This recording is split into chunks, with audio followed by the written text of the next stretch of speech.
up, engineers? Blogman here with a major overhaul to my script Aggressive Airlocks. I call this version Compliant Edition because unlike the first version, it does not rely on exploits to work. This is a complete rewrite of the script. The way airlocks work have changed, but the user experience is pretty much the same. Synced windows had to go, but everything else is fully backwards compatible. Alright, let's install it. First up, let's place a programmable block, and then you install the script just like any other script.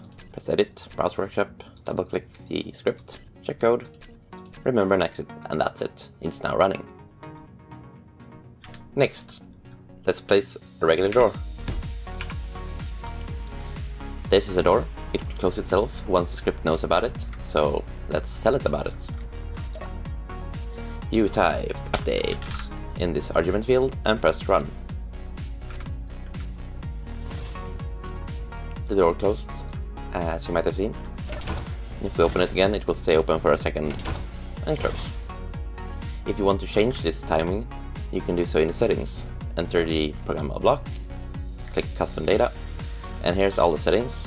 All you need to do is change it for, like, for example, 3 seconds, and then send the update command again by pressing run, and let's try it out.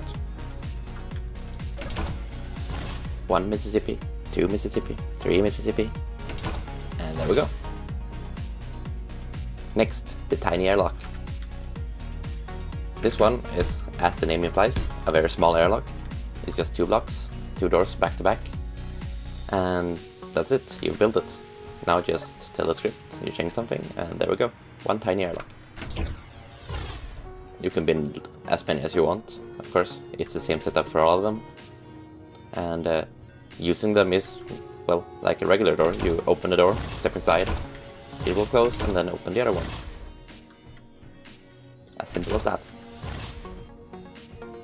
Now we're getting a bit more advanced. This is the smart airlock.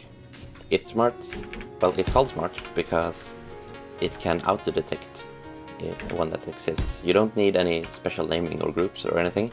All you need to do is place 2 doors, 1 air vent, and then enter the console of the outer door and tag it with AL as an airlock. This tells the script that this is the outside door of the airlock, and from there it will look for an air vent and another door and create an airlock. So let's do that. Run, and there we go, it found a smart airlock, and there it closes. So using it is just like the tiny airlock. You click the door, it will open and then close, pressurizing and opening. That's it. Now, there's one important part to remember here with these airlocks, because I've seen many people have questions about this, trouble with the airlock not working properly. In this stage it will depressurize, and it can only do that if there's room in the oxygen tank.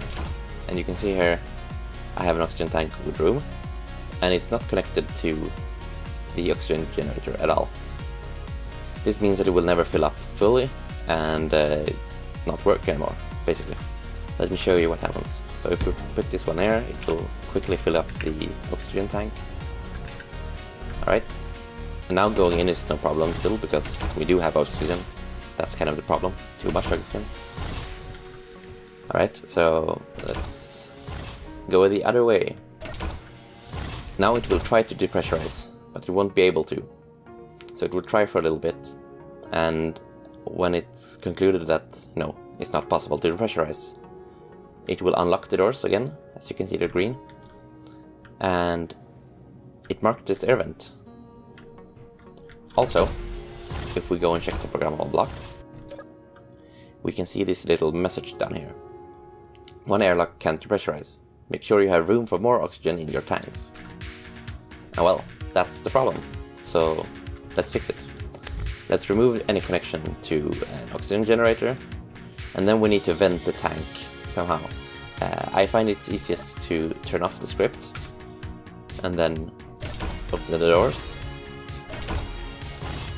and then close it again and let the room fill up. Oh, and you need to make sure this one is set to not depressurize, otherwise it will just go in a loop. Like so. The oxygen in this room is high. Let's open the door and let some of it out. and just repeat this.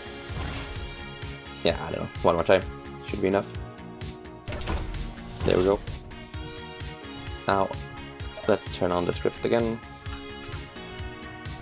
The door should automatically close, and now it should work. Going in, as I said, shouldn't be a problem.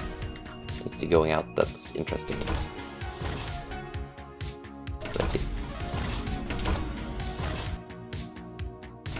It worked, and the little notification disappeared,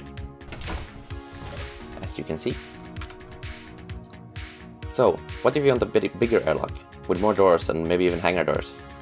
Well, that's what the group airlock is for. The group airlock can have doors, hangar doors, and lights in them, as well as air vents. And there's no limit to how many of each it can have. You just need to have one inside door, one outside door, and one air vent. The setup is pretty much the same. Start with tagging the outside doors with AL, and we need to tag the hangar doors since they're on the outside as well. Like so, and then you need to put all the things that are in this airlock in a group. So that means the air vents, 1, 2, and 3, and I'm holding control to be able to select them like this. The hangar doors, the lights,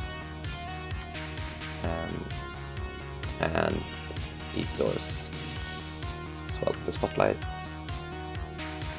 That should be all, I think. Yeah, I think so. And then you can name this group whatever you want. I'm gonna name mine Airlock, because that makes sense. Let's save that, and close this door. I've already set that up. Now, if we update the script, it should find one group airlock. Also, 2 of the doors should disappear because they're not regular doors anymore, they're part of the group airlock. Run, and there we go. Now this airlock works just like the other ones. You open the door and go inside. It will close again and will then pressurize and open.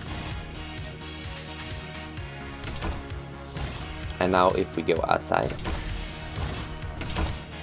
it will depressurize, the lights are blinking, and it opens the hangar door. It does close the regular doors again, but it will not close the hangar doors, because I don't like being crushed, and automatically closing hangar doors are the culprit of crushing people most of the time, in my experience. So you need to close it manually. The lights will not stop blinking until you've closed it. But yeah, that's it. That's all the parts of the script. I hope you enjoyed this update, getting rid of the timer and all. And yeah, see you next time. Bye!